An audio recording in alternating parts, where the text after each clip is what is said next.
Hello everyone. In this video, let us learn how to file GSTR1.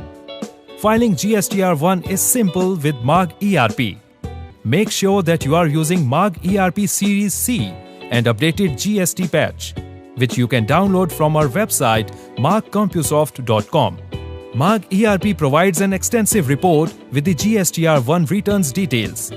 Now, in order to export GSTR1 from Maag, just simply go on Final Reports, GST Returns, then enter on GSTR1. Enter the time period whose returns you are filing. Click Show. Then you will able to view this report in the table-wise format, where the GSTR1 return details are captured under different table heads similar to the actual government form.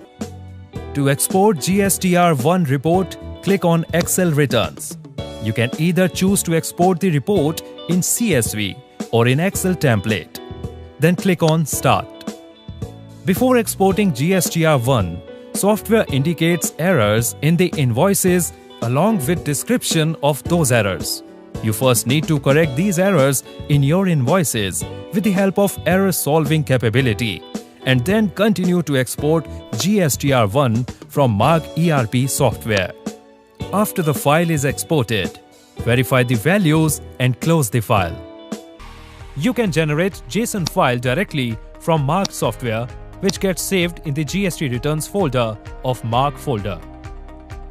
This JSON file can now be uploaded to the GST portal. Once the JSON file is created, log into the GST portal. Go to Services and click on Returns. Select the return filing period and then click on Search and click on Prepare Offline under GSTR1. Choose the JSON file created by Offline tool, submit the return and e-sign. That's it! You have successfully filled your GSTR1. For any clarifications on this topic, visit at care.maagcompusoft.com or call us on 011 309 69600.